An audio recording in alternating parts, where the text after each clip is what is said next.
It was time for me to move on. My SUV was parked in long-term parking at the airport. I figured that should give me about 2 weeks before someone notices the car had been there too long. I walked toward the Delta terminal, carrying only my briefcase and a travel case.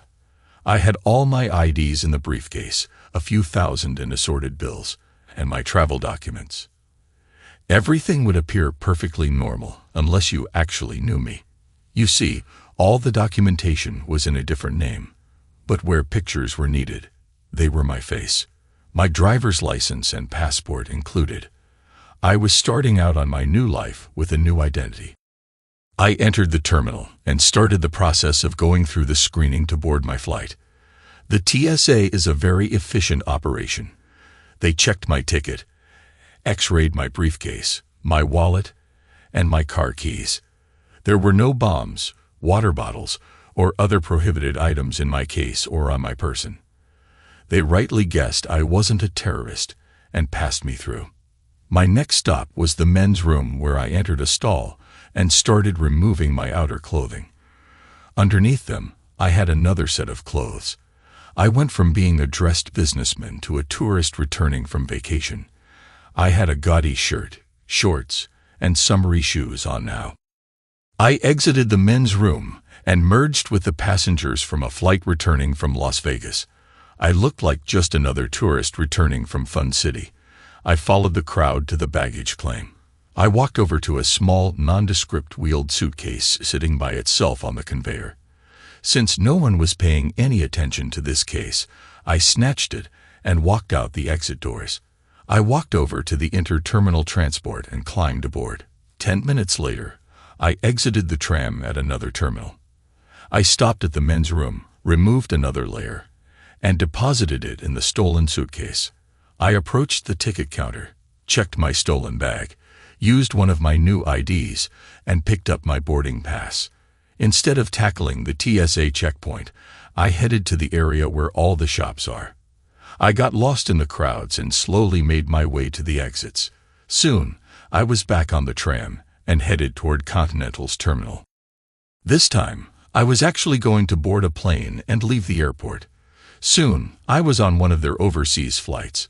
I had successfully changed myself into another person. My new life starts now. My wife, the cheating witch, will never find me or any of my money. I think I'd better tell you what precipitated this exercise in identity change. I'll start by telling you about myself. I was born in Western New York State in 1960. I graduated from high school in about the middle of my class. I wasn't very impressive in my scholastic abilities or my physical shape. I guess you could say I was just a normal kid. My parents were not wealthy professionals. My mom was a stay-at-home mom and my dad was a construction worker. I attended a local college and lived at home. I worked part-time at a fast food establishment during the school term and in construction with my dad over summer breaks. My college grades were nothing great. I just managed to carry a 2.6 for all 4 years. Between all the hours I worked, I didn't really apply myself to my schooling. I did just enough to get by. I graduated with my business degree and went out into the world to make my mark. What a surprise when none of the big guys wanted to hire me. I guess my average grades from an average college and a simple business curriculum didn't actually stand out amongst all the superstar graduates. So I spent my time looking for work instead of a lofty position. I finally found a job with a small property management outfit. I wasn't given a private office with a secretary. I was given a desk, a phone, and a lot of responsibilities for little starting money. My college dreams of a white shirt, a dark suit, and 9 to 5 hours were dashed. I soon learned that in a small business, everyone was a jack of all trades. I harassed tenants for overdue rent, helped with evictions, interviewed prospective tenants, and even helped the maintenance staff clean and paint for new tenants. I didn't make a lot of money, but I learned the real estate business by doing everything. And in the process of learning, I fell in love. Not with a beautiful woman, but with the real estate business. My boss, the owner, noticed my burgeoning love for the business and guided me along. He had a couple of adult children, but none of them wanted to follow in his footsteps. I guess I became the child that he had always wanted, someone he could pass his knowledge to. One day, he called me into his office. "Billy, take a look at these bank foreclosures and tell me what you think might make a good investment for us," he said. "I've never done this sort of thing before," I alibied. "Don't worry, I'll check out your recommendations before taking the plunge.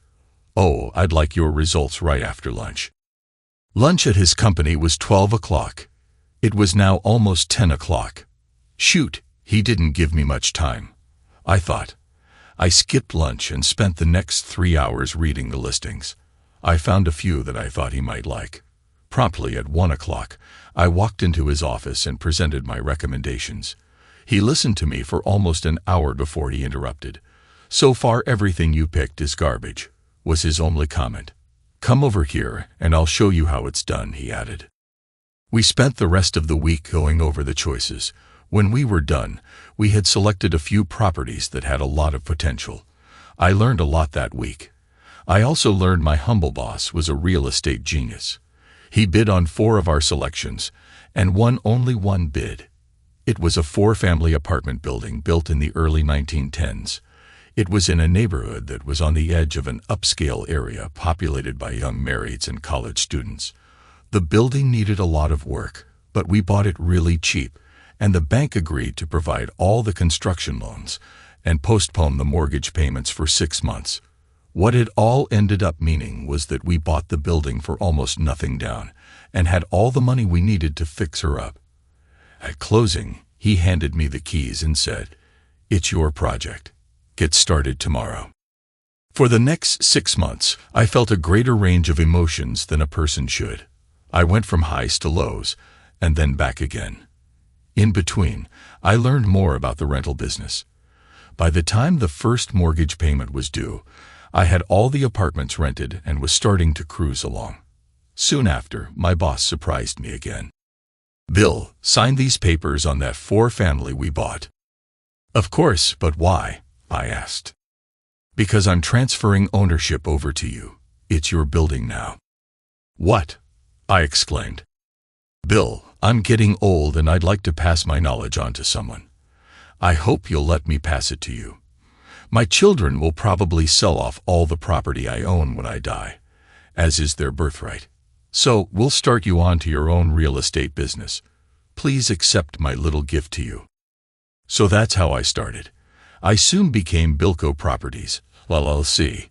My friend and mentor died about 5 years later. True to his prediction, his children sold everything off. They wanted top dollar for everything, and found a buyer who was willing to pay the price. By that time, I had 15 properties of my own. They were all in good areas, and all fully rented. My financial blueprint was factored on 50% rentals. By that I mean if half a building is rented, it pays all the costs for that building. Most of my buildings ran 100% occupancy. I wasn't rich, but I wasn't in trouble either. I was doing okay. I picked up a few commercial properties when the guy that bought my late boss's business went bankrupt. He thought that hiring a lot of help and then spending all his time on the golf course was all that was needed. To my advantage, I guess he was wrong. I was 30 years old when I met the woman who was eventually to be my wife. I had purchased a piece of commercial property in a fairly good neighborhood. She and a girlfriend rented one of the office suites to start a decorating business. When they met me, I was dressed as I usually did, as just one of the other workers. They were both dressed to the nines, right out of a fashion magazine. I guessed that as interior decorators, they needed to make an impression. Well, they did make one on me. Wendy was the more aggressive partner. She captured my heart. In my little mind, I saw her standing in front of a vine-covered cottage with 2 small children awaiting her husband to return from work. I pictured myself as that husband. When I quoted the rent to them, I could tell by their faces that they couldn't afford the place. "Since this is a fairly empty building," I lied, "there is only one other vacancy. I can let you have an introductory rent for the first year," I offered. "How much lower?" they asked in unison. "About half, if that's not too much. The owner gives me a bit of flexibility on setting introductory rates." They jumped on my generosity and signed a 1-year lease with an option on another year. Rent to be determined later. Can we have the owner's name and address so that we can thank him? Wendy asked. I gave them my mother's maiden name with a phony first name and the company's P.O. box. I explained that the owner did not like people bothering him, so sending a short note would be sufficient. For the next year, I helped them with all their problems dressed as just another worker. I watched their little business slowly take off. By the start of their second year, they renewed their lease at a higher rate, the rate still being about 25% lower than every other tenant was paying. As I said earlier, they were really beautiful. Wendy, the one I liked, informed me one day that her partner was getting married and would be moving to the West Coast with her new husband before their lease was up. She asked, "Can I get out of our lease? I don't think I can afford it with my partner leaving." I don't know about breaking your lease, but I can still reduce the rent back to its former level. My boss doesn't like empty office suites. The truth being that I didn't want to see her leave. Her face lit up in a great big smile, and I got a kiss. The kiss sealed it for me. I was in love. After we separated, she gave me a different kind of look and a special smile. That was the start of our relationship. 1 year later, I found myself standing at the altar taking my vows. By the time we were married 1 year, our daughter was born. Wendy had a hard time with the pregnancy and the delivery. Her doctor recommended no more children for her. She had her tubes tied. Our sex life was still as good as it had always been, but her desires to have sex diminished. Mine didn't. Wendy put her efforts into her business from then on. She never realized that I was a lot more than a simple flunky for some rich landlord. She started treating me with little respect. She began seeing herself as the main breadwinner in the household. I tried to tell her that I really owned a bunch of property, but she never gave me a chance. Every time I started to tell her I don't want to hear about your work. It's boring. I accepted her opinion of my worth to keep my family. She was still beautiful, and I was just average. By accepting her put-downs, I was able to keep my beautiful wife and daughter. My daughter soon became the love of my life. If I wasn't working on a real estate deal, I was spending every available minute with my daughter. Watching that little girl grow was my only reason for staying alive. Wendy and I just drifted further apart. She was seduced away from me by her rich and powerful customers, but I kept buying property. Some pieces I kept for the long haul and others I quickly resold, making a tidy profit. I was slowly amassing a fortune that she knew nothing about. Wendy became more and more contemptuous of me and more distant. Soon, I was delegated to sleeping in the spare bedroom. The reasons for my banishment were listed as snoring too much, tossing and turning and keeping her awake, and of course, smelling like a petty worker. At first, I was allowed to visit her bed weekly, but eventually it dropped off until I was lucky if it was once a month. The only reason I put up with this was my daughter. If I confronted Wendy and she divorced me, everyone knows that the mother gets the kid and the husband gets the bills. I loved my daughter way too much to accept being cut out of her life by a selfish wife. I channeled my frustration and loneliness into my real estate business. I ran my company like a secret mission with a great passion. I had interlocking corporations, multiple P.O. boxes, different office fronts, and most of my employees worked out of different buildings. In my main office, there were only 2 people, my trusty bookkeeper and me. Everyone but my bookkeeper just thought I was another worker there. I never corrected their misconceptions. By the time my daughter, Amy, was 15, I owned about $25 million in property that was mortgage-free and another $50 million with some form of mortgage debt. They were in various corporate names at various addresses for those corporations. All the rents went into different P.O. boxes. Some of the rent disappeared into offshore numbered accounts to avoid taxes on it. I was starting to be worth some serious money by now. I owned almost 100 properties. No longer were they the simple 3- and 4-family apartment buildings I started with. They were large apartment complexes, strip malls, commercial office space in 10 to 20-story buildings, and one large shopping mall. Amy and I formed a bond over the years. I was the parent who was there for her. If she had a sport, I was in the stands cheering. If she was sick, I sat by her bedside and held her hand. She and I spent hours at the mall together buying all those things a mother and daughter usually did. Except Amy's mother was too busy with her wonderful life, and it was up to me to fill in with our daughter.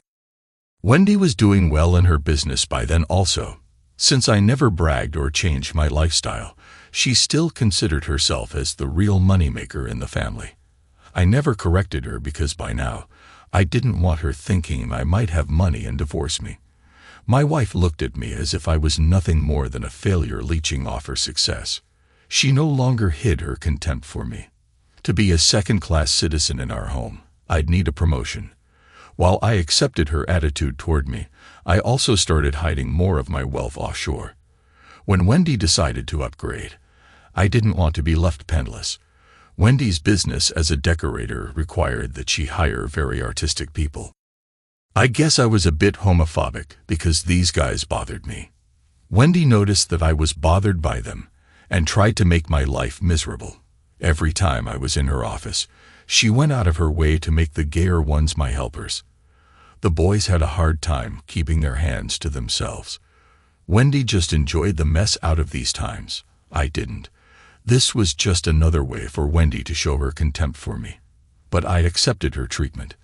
In order to stay in my marriage and with my daughter, I turned into a chicken. Now let's hear the story from Wendy's perspective. My husband Bill was a nice enough guy, but he had no ambition. I was a go-getter, always trying to improve our lot in life. Bill was just holding me back. Okay, he was an average lover and the father of only child. He treated our daughter as if she was a princess. He was always there for her, but he did nothing for me. I wonder what I saw in him. He was just average. He was content in a dead-end job working for a reclusive real estate giant as a golfer. He was always a nice guy when I was starting my business with my friend Nilly. He was like the landlord's golfer. I was able to wrap him around my little finger and get all sorts of concessions on the rent, as well as a lot of extras. During our second year of business, Millie and I decided that we were not meant to be partners. I was the aggressive one. If the client was male, I flirted and let him think there might be a chance if he gave his business. If the client was female and bi-curious, well, I satisfied her curiosity for her business. Millie was not me. She had morals. I liked fooling around. Millie and I parted before our second year in business was completed. She moved along with her boyfriend to the West Coast. I was being so rotten to her that she just left, leaving me the business and all assets. I gave her nothing in return. I was a little concerned if I could afford the full rent on my fancy office suite without Millie's help, so I turned my feminine charms toward Bill. I got the lowered rent for another year. I kissed him for the first time as a thank you and a tease, but after the kiss, I discovered I liked kissing him. I'm not sure the reason. Maybe it was because I had not had a good session with my lovers in over a month. I guess I was a little needy. For all Bill's downsides, he was a pretty good lover. Bill was very considerate. Like the old saying, ladies first was always his goal. I was used to inconsiderate male lovers, men who cared only for their own pleasure, leaving me unsatisfied most of the time. I wasn't into women except to win their business. I always made sure they were satisfied. But that was business. But Bill was just so boring outside of the bedroom. He didn't keep up to speed on current events or popular authors, artists, or other famous people. If anyone tried to carry on a conversation with him at a party, they soon gave up. All Bill could discuss was real estate and bookkeeping. Those were two subjects that bored most of my friends to death. I tried taking him to the opera, philharmonic concerts, and current plays. All that happened was I fought to keep him awake, because if he snored, I would be embarrassed. Because I was in the decorating business, I was required to attend various charity functions to promote myself and be seen. When I brought Bill to these functions, he usually just sat at our table and contributed nothing to the evening. He didn't even dress that nicely. He was more of a liability than an asset there. I guess I should have worked on his image, but I was just too busy expanding my business. One day I received an invitation to a charity event. This time, I did not tell Bill until it was too late for him to change his previously made plans. "Bill, I'm going to the event even if you can't attend. It's important to my business, and you know that I am responsible for our standard of living," I argued. "But Wendy, won't it look bad if you attend alone?" Bill asked. "I'll bring one of my decorators with me. He'll be just visibility enough that no one will mistake him for a lover." It was at this event I met James, the man who was to become my lover. I was standing at one of the bars looking for my date. I suspected that he had snuck off with one of the other guys at the party, leaving me to fend for myself, when this handsome man struck up a conversation with me. "Excuse me, but I couldn't help but notice that your escort has deserted you," James said. "My name is James William Hawthorne, and I'd like the pleasure of your company this evening, if you'll allow me." The first thing that went through my mind was, God, he's gorgeous. He was well-dressed, well-spoken, and appeared wealthy. I accepted his offer for the evening. We had a ball together. In the taxi on the way back home, I noticed that I had become excited. I knew it wasn't Bill that brought this feeling around this time, but James. About 1 week later, I got a phone call from James. "Hi, Wendy. Would you like to join me for lunch? I have an office that I was thinking of redoing and would like your opinion." That's how it all started. Within 1 month, we were lovers. We started meeting 2 or 3 afternoons a week in various hotels. He was my lover. Now, I'm not saying that he was better than Bill. Bill always thought of my pleasure first. James never did. James treated me like a toy, Bill like a queen. It was exciting being with James, even if he just used me. He made me do things that Bill never would have thought of. There were days that I hurt from all the things James made me do. I was a submissive female, and he was a dominant male. To James, I could never refuse him anything. I grew bored with Bill's gentle loving. I wanted James' mastery. I was all his. He even started bringing other men to our bed. I never wanted this to stop. So I decided that I wanted an apartment of my own. This would be where James and I could start spending all our free time together. So I made a plan and put it in action. "Bill," I began, "I'm going to rent an apartment in the city. I am spending too much of my time commuting between my office and this ugly farm. It's almost an hour one way, and I could better be off putting that extra time toward my work. I know you love this farm, but I need to be closer to the city. You and Amy can stay here. There is no need for your lives to be disrupted." "But Wendy," he began. I cut him off. "This is not open to discussion. I have my mind made up. I have already picked out one of 2 choices, and I'll be moved in by the end of the month." I then saw the hurt look in Bill's eyes. "Don't worry, honey. I'll still be home on weekends for you and Amy." I went about my plans. James helped me pick out a very upscale apartment just minutes from my office. To make Bill feel a part of this, I showed him the apartment and asked him if he approved of my choice. Before he could respond, I said, "I knew you'd just love it too. I'll use it to highlight my decorating ability." When we left the building, I noticed that the building manager knew Bill. I just assumed that they had met at some real estate function Bill was always attending.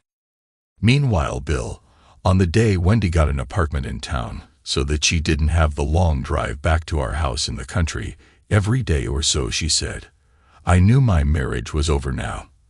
I had suspected that she'd taken a lover, but until now, I just wasn't sure. Now I was sure. Wendy never knew that I owned that apartment building. It was one of my more upscale units.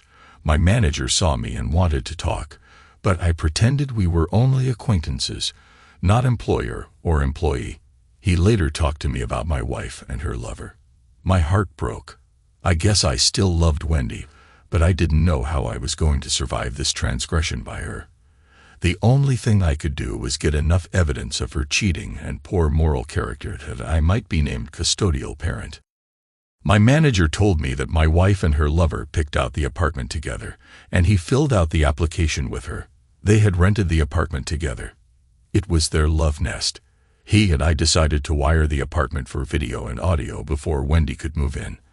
I had more than enough money to hire the work done and the equipment installed in the manager's office. The tenants thought there was a new building security system being installed. This time I made sure Wendy paid the full rent. Actually, it was a little higher than all the other units, but since her current boyfriend paid the tariff, I didn't care. I made sure the apartment was in our name because I didn't want any alert lawyer to claim that the information I was gathering through the video and audio recordings was inadmissible in court. I began collecting my evidence for a divorce. Since Wendy had now effectively moved out of our home, my monthly visits to her bedroom stopped. While she had promised that she'd be home on weekends, she never did. When Wendy decided to anoint our daughter Amy and I with a visit home for the weekend, Amy was thrilled to have her mother around again. Amy was at that age when she needed a mother around. She needed to bond with a female and make girl talk and all that stuff. Dad just did not measure up anymore. Amy started idolizing her mother and Wendy's lifestyle. I figured this was just a phase Amy was going through, so I played along. Little did I know how wrong I was. When Wendy did bless me with a visit to my bed, I could not perform any longer. I kept seeing the videos with her lover and hearing the sounds of their sex sessions. I could hear him belittling me as he screwed her and her agreeing with him that I was inadequate as a lover and a man. "Bill, what is wrong with you?" she asked after an unsuccessful attempt. "We haven't had sex in months, and you can't even get excited. If I didn't know better, I'd swear you had a girlfriend." "I'm sorry, Wendy, but I've got too much on my mind to perform. I'll do better next time. I promise." Next time never came. Wendy's boyfriend sent the rent checks for her apartment to a rent collection P.O. box, where they eventually got to me. I copied them and deposited the originals in the bank. A lot of you are wondering why I didn't get a little revenge on him while he screwed my wife. Don't be disappointed, I did. The bank manager I did my company business with was a good friend of mine, as well as a good friend of the manager of my wife's lover's bank. Just for fun, we started watching his finances. We soon knew he lived too close to the edge, and we wanted to help him over. After a couple of months, we noticed a pattern in his finances. It seems he was a little short of cash every couple of months and depended on the float, time between deposits and withdrawals to stay afloat. His accounts were enough short of cash that if his rent check on my wife's apartment was deposited at certain times of the month, they would be returned for insufficient funds, or, better yet, cause a few of his wife's checks to be returned for insufficient funds. Get the picture? So, we started playing games with his accounts. Soon, not only was he getting dinged by my company, with return check fees and late rent charges, but he was paying bank fees on the checks that his wife wrote, which were being returned also. Soon, a lot of her checks, to her embarrassment, were being refused by her favorite stores. Even some of her girlfriends started asking for cash from her if they split a lunch check. Our plan was working perfectly. Because of all these hits for return checks and fees, his credit rating was lowered. His credit card companies didn't like that. While they didn't actually close his accounts, they pulled another better stopper. They kept lowering his credit limit to exactly what he owed, effectively stopping him from charging anything. This also affected his wife's use of the joint cards. As you can imagine, she was a little upset by this because no woman wants her credit card declined. I enjoyed the mess out of these times. Not only was he being dinged for $200 to $300 in late fees and return check charges, he also had to explain to his wife how these mistakes were happening without mentioning it was the fault of my wife's apartment complex and their depositing habits. Oh, I bet there were some interesting conversations over family finances at his house. My next break was sent from heaven. My wife had visited her doctor for female problems. Her pap smear returned indicated that she had some form of cancer. Our relationship was such by that time that she didn't tell me anything about it. She only informed me that she was having some female problems and needed surgery. The truth came out when my then 17 going on 18-year-old daughter, Amy, let the cat out of the bag. She told me that she was going to stay with her mother. "Amy, why?" I asked. "Have I been that bad a father to you?" "No, Dad, you haven't. But Mom needs me. She has ovarian cancer. And you don't love her anymore, but I still do. I want to help my mother get through these next months until she's better." I missed my daughter, but I needed to complete my plans. If Amy chose to be with her mother over me, so be it. As much as I wanted my daughter to be with me, she chose her mother. I guess she really needed to help her mother to feel complete. Amy was all grown up now. Besides, living with her mom might reveal to Amy what a witch her mother actually was. I went to church the next Sunday.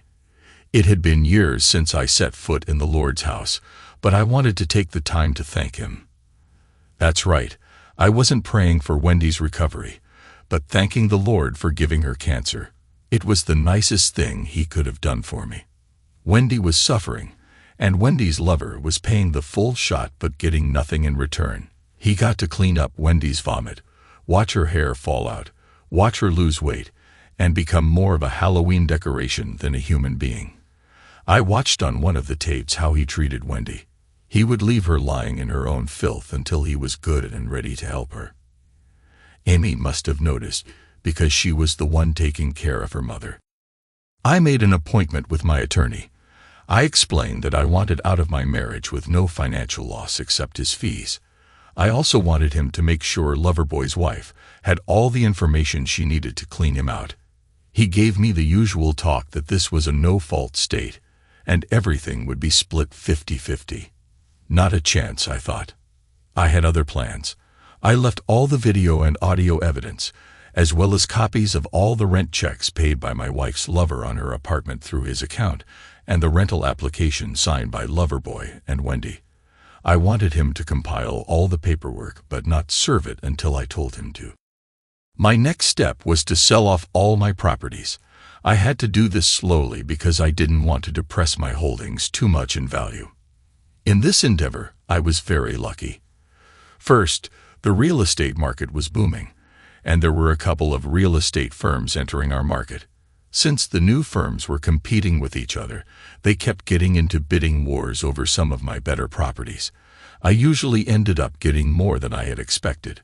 I was quite pleased. In the meantime, I slowly cleaned out the house of all our personal possessions and sold it. Closing was set to happen the day after my wife was served. After about 6 months, I gave my lawyer the signal to release to Loverboy's wife everything she needed to divorce him.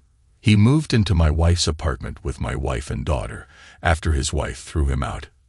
They were a happy family until they realized that they had no money. His wife froze all his assets, and I made sure my wife's accounts were emptied into my offshore accounts. They were both as poor as church mice. My building manager, Phil, from my wife's apartment, called and left a message for me one day. All it said was, "Look at the video I am sending you today. Your daughter is in trouble." I had stopped reviewing the video from Wendy's apartment months ago. My lawyer said we had more than enough evidence of her adultery for the divorce. So naturally, I was concerned when I got the call from Phil, my building manager. A messenger service dropped off the CD that afternoon. The CD was in chronological order. It started about 4 months ago. It started with Loverboy drugging my daughter and assaulting her. Amy cried for hours but did not leave. All she kept crying was, "Why did you let it happen, Mommy?" The clips went on to show Loverboy assaulting and torturing her. I watched my daughter descend into the life of an addict. She would beg for her medicine. He soon had Amy begging him not to hurt her. I watched the videos that were taken from my wife's bedroom. She was awake and listening to Amy being forced. I could see the tears in her eyes, but she did nothing to stop him. She was too far under his control to stand up to his personality.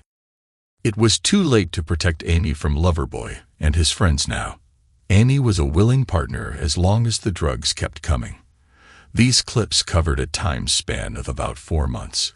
It was too late for me to help my little girl. I called my attorney at 4 a.m., when I stopped crying and left him a message. The message asked him to save her, to get her out of that apartment before someone killed her. I knew she was 18 now, and there was nothing legally I could do, but I had to try. Amy was still my little girl. While I still had few feelings for Wendy, I could not ignore what was happening to our daughter. The next day, he returned my voicemail. He said he'd look into saving Amy, but she was an adult now, and there was not much he could do. Later that day, he called back. Alan indicated that my 18-year-old daughter was pregnant and claiming my wife's lover was the cause.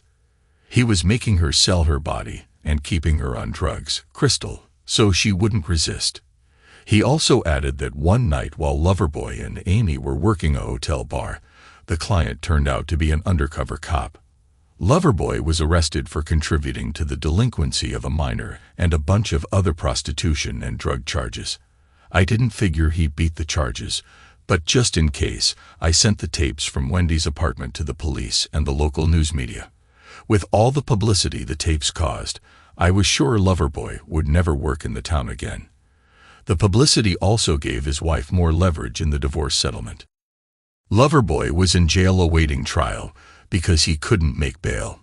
My daughter was also incarcerated because there was no money for bail. Alan, my lawyer, and I discussed Amy. Alan said that I should leave her in jail and he would see that she was put in a treatment program. He explained that if I put up her bail, she would just become another addict on the streets. It was best to leave her where she could get some treatment, and he could keep an eye on her. Later that day, I used the video and managed to Photoshop just the men's faces. 3 weeks later, they were found beaten to death in an alley behind their favorite bar. Lucky for him, Loverboy was in jail, or he would have joined them in death. You see, one of my storefronts was rented by some guys with connections to organized crime. They owed me a favor. In the meantime, my wife had been paying no attention to her business while she was undergoing her treatment program.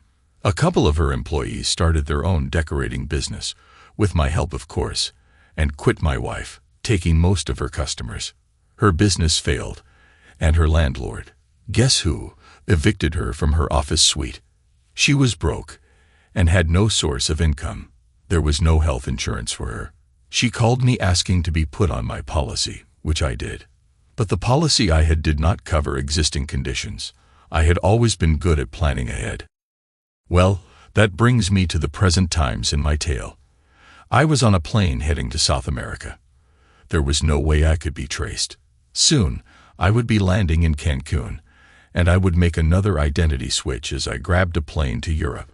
In Europe, I would make yet another switch and head to warmer climes. This way, my wife could never locate me, nor could the local police if they looked for me in connection with the beatings. I called my lawyer, Alan, before I left for Australia. Alan informed me that my daughter, Amy, was trying to get in touch with me. She wanted to reconcile with me. He told me that somehow she had found out about all my wealth. My lawyer told her I was long gone, and there was no way I could ever be found again unless I wanted to be found. I told Alan to use some of my money to prepare a defense for Amy. I also told him to leave her in jail as long as possible because she was making progress toward kicking her drug habit while in there. I felt if she was back out on the streets, she'd fall back into her old habits. From everything I could find out, crystal was a nasty drug to kick. I learned that it usually took 3 to 4 relapses before a user could get clean, if they really wanted to. I called my lawyer 6 months later to inquire about the status of my divorce. My attorney informed me that there was no divorce needed. My wife had lost her battle with her cancer and died before the divorce was final. Because she had no money and we weren't divorced, I was responsible for the cost of her treatments. She died in a charity ward in the hospital. She had no visitors while dying. She died alone and in pain. I paid all her medical bills. I guess I actually did feel a little guilty. She was the love of my life, but her actions and greed drove us apart. Yet she still held a small place in my heart. I was out of the country, hiding, and my daughter Amy was in jail when Wendy died. There was no funeral service for Wendy. Alan said. Her ashes are waiting at the county coroner's office for someone to claim them. If no one showed up to claim them, she'll be buried with all the other indigent persons in an unmarked grave. Alan stopped talking and waited for me to respond. I guess he was waiting for me to offer to be responsible for Wendy's remains. No way, I thought. She had caused me too much pain and humiliation over the years for me to forgive her now. I fooled him and asked about my daughter. She lost the baby in the 4th month to an STD. Currently, she is in jail serving a 12-month sentence for prostitution and drug possession, but she's in a good addiction program and seems to be making progress. How about Loverboy? I asked. I already knew what became of him because my friends took care of him for me, but I wanted to play dumb. He died in a fight in the yard in prison. They don't like his type of criminal in jail. Well, if Annie asks you about making arrangements for her mother, give her the money necessary. If she's clean and drug-free, support her on my dime until she completes her education and can support herself. If she's not clean, then give her enough so she can OD. Then bury them both in unmarked graves. I replied, I know that sounds mean, but I'd rather have my daughter dead than living the life of an addict on the street. If she OD'd, she would give up life with no suffering. If she lived on the street, she would still die, but at the hands of some pimp. I didn't want her to suffer if she couldn't kick her addiction.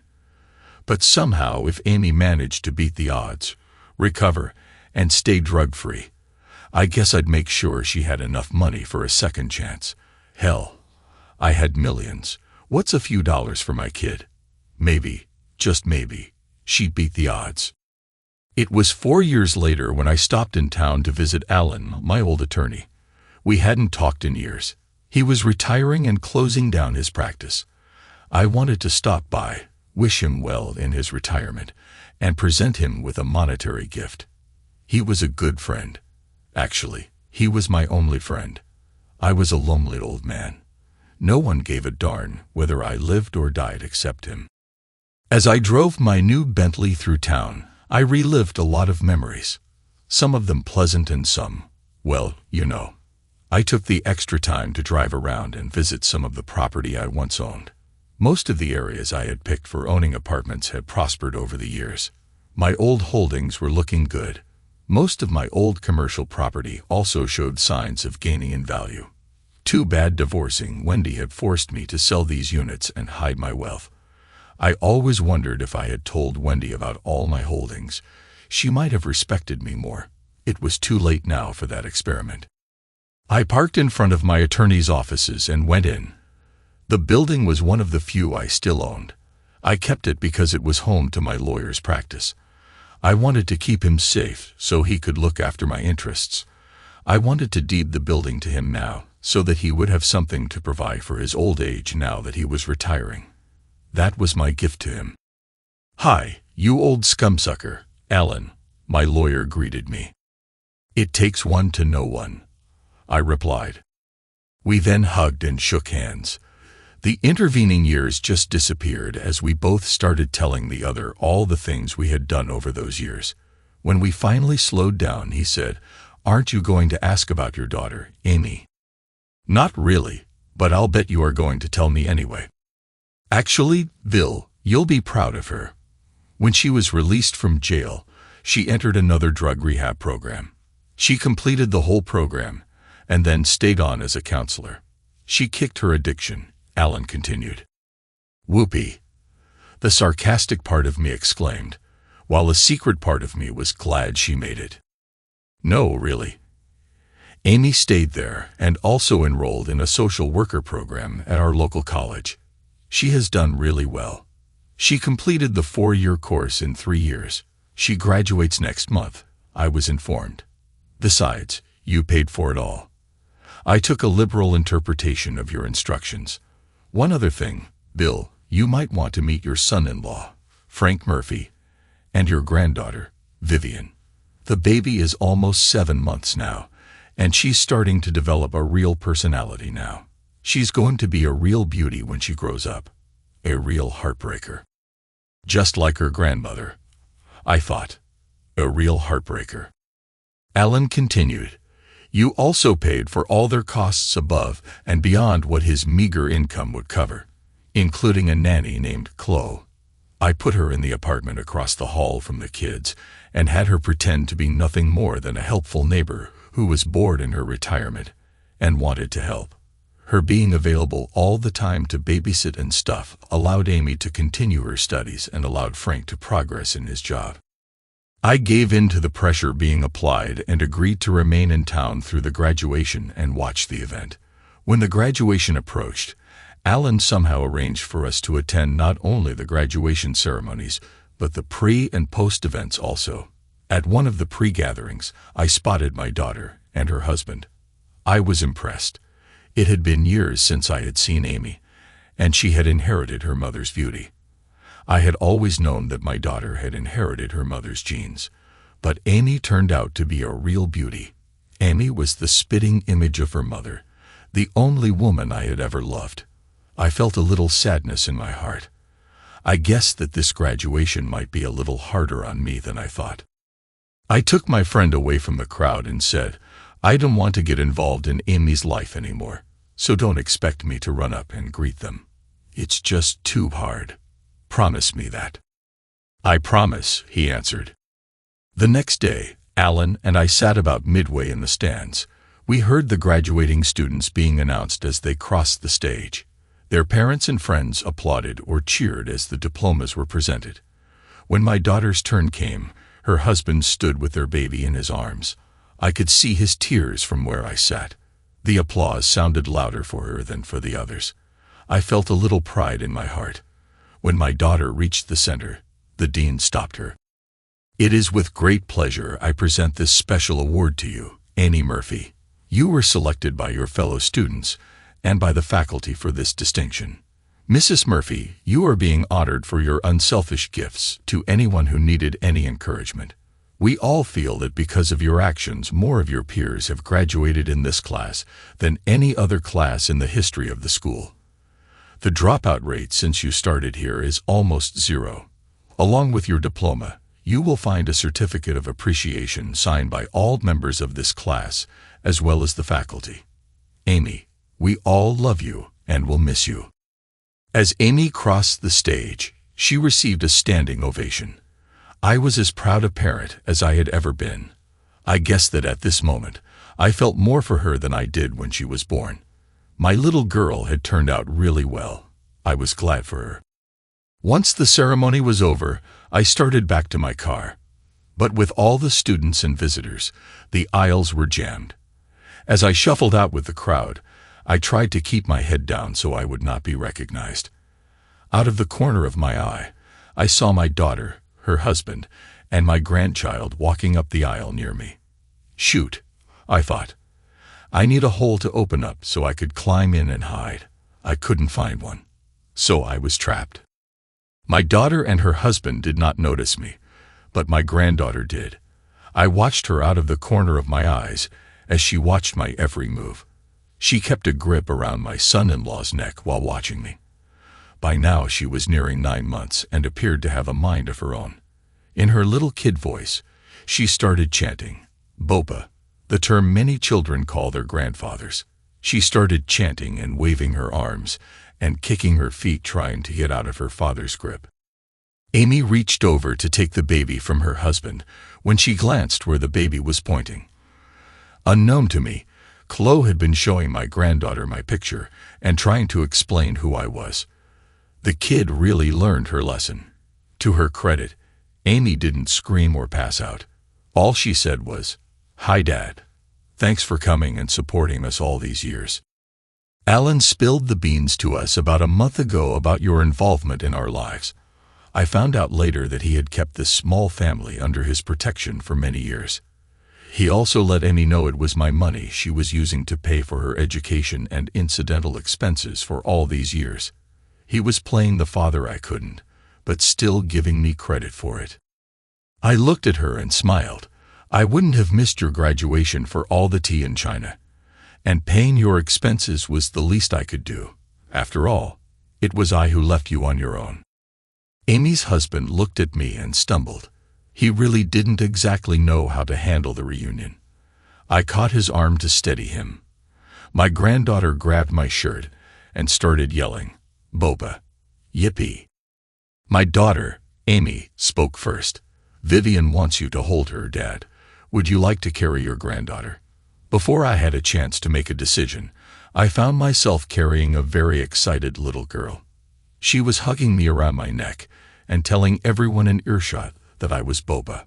I was hooked. This little child had wormed her way into my heart. Suddenly, I was a grandfather, father, and father-in-law, and loving every minute. My years of loneliness appeared to be over. My heart started to heal. Soon, we were standing in one of the large parking lots with Alan, my attorney. "Bill, let's get in your car and head to a restaurant so you can get reacquainted with your family. There are a lot of years to cover."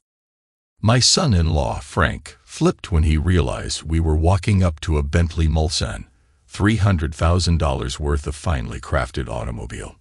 He just stopped and stared, amazement showing on his face. I handed him the keys. "Want to drive, son?" I asked. The glow from his grin overpowered the lights in the parking lot. I guess he wanted to drive. We drove across the lot to his beat-up old Ford to get the car seat and everything else required when traveling with a small child. I looked at the car and made my decision. Tomorrow, he was getting his own set of keys to the Bentley. I'd get myself another car later. Once underway, I found myself sitting in the back next to my granddaughter, who was between Amy and me. Little Vivian held onto my arm, chattering to me like any small child. A rather large lump developed in my throat. "Dad, we have a lot to talk about," Amy said. "I need to do a lot of apologizing to you. I was a stupid, selfish kid. I never realized how much me leaving to go to Mom hurt you." "No, you don't need to apologize. I'm proud to see that you got your life turned around and now have a great little family. And I finally realized that you needed your mother all those years ago, and she needed you too. I'm just sorry both of you had to be taken advantage of by that James creep." "But Dad," I interrupted by saying, "I'd like to be a part of your new life. If you'll have me. I too made a lot of mistakes in our relationship and I'd like to make it up to you. We have a lot to discuss, and I hope I never see that James again. He ruined my mother with his lies and me with drugs. If Frank hadn't found me, I'd still be in jail or dead from an overdose. It took until my 4th try before I overcame my addiction. Frank was the reason I succeeded. His love helped me overcome that final hurdle. Now little Vivian is my reason for staying clean. There is so much I, as her mother, want to share with her." Amy cried, not out of sadness, but with a sense of family for most of our ride. I guess she finally felt complete. All through dinner, the next day at their apartment, and the days after at my hotel, we talked. We actually talked for the next month. We reconciled all those years of pain and loneliness. We eventually blamed all our problems on my late wife and her attitude toward me. We agreed that Wendy was a selfish individual. She paid no attention to anything but her own wants. Wendy was beautiful on the outside, but empty on the inside. But I still missed her. I knew that no one on this earth would ever replace her in my heart. My daughter, Amy, came to realize that I wasn't the bad guy her mother painted me to be, but just a guy who was a lot greater than my dead wife ever realized. At some point in our discussions, Amy looked at me and said, "You still love her, don't you, Dad?" It still hurts when I think of all the contempt she had for me. But you're right. I guess some part of me still loves her. I was not a chicken. I loved her with all my heart, but a long time ago, she hurt me to the bone. I did what had to be done to Wendy to save myself from destruction. My attorney dropped a bombshell on us about 2 months into our reconciliation. At dinner with us one night, he asked, "What do you guys want me to do with Wendy's ashes? They have been sitting on a shelf in my office for a very long time." Well, you could have heard a pin drop at the table. The silence was broken by my granddaughter chanting, "Wat Nana." Amy and I looked at each other. "Dad, I guess I thought that since I was in jail when she died, I'd never get the chance to say goodbye. Now that I've met you and heard your story, there are a lot of things I'd like to say to Mom. Some of them not very nice. Can we go get her? I guess okay. There are some things I'd like to tell her also, but I'm not apologizing for anything I did to her. After all the years of pain she put me through before she died, she deserved what I did to her. Dad, I'm not saying you did wrong. Remember, I lived with her and that hole that assaulted me and turned me into an addict. They deserved everything you did to them. And while we're on the subject, so did I. I was a witch toward you. It took me reaching bottom in jail before I started to turn my life around when I realized what I had done to you. Frank interrupted. Dad, I met her at a halfway house where she was working as a counselor. I was in rehab there for a drinking problem. She was on her way back, and I fell in love with her at that point. She helped me kick my alcohol addiction, and I supported her in her attempts to get clean. We haven't been apart since. Eventually, we all agreed that Vivian should have some sort of a connection with her grandmother, even if it was only to visit a gravesite, and it would also serve to give Amy and me a place to go to express our anger at Wendy. Later that day, we got the urn from my attorney's office. I put the urn in the Bentley's trunk, remembering that Wendy never liked riding in the backseat because she got car sick. I hoped the trunk would magnify the effect. I guess I still had a few bad feelings toward my wife. We moved to Virginia, and I bought a small farm outside of a major city. My son-in-law and I agreed to raise a few horses and run a small stable operation where folks from the city could stable their horses and ride them in a country setting. Wendy's ashes would eventually be buried in a small family plot on our farm. The plot contained the remains of a family unit that lived here in the mid-1800s and had once owned part of the property. We cleaned up the plot and erected a small picket fence to enclose it. We left room for a few extra grave sites. The last thing I did was have a headstone made for Wendy. It said, Wendy Adams, 1956 to 1995. Cancer victim. She will be missed by all who loved her. We all forgive you.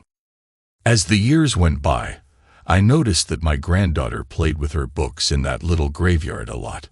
One day I asked her why. "'Cause Grandma talks to me and is helping me learn to read," she said, as if this was a perfectly normal occurrence. "Bopa, she says she's sorry she hurt you. Someday she will make it all up to you. She also told me that now she can see what a good man you are and would like you to forgive her. She also asks if she can wait here in the cold and dark until it's your turn. Then she wants to know if you would let her walk into the light with you. That way she could be with you forever." A little voice said in my head, "Also, it was a nice try, William, but I don't get car sick anymore." I dropped to my knees and started hugging Vivian. "Bopa, why are you crying?"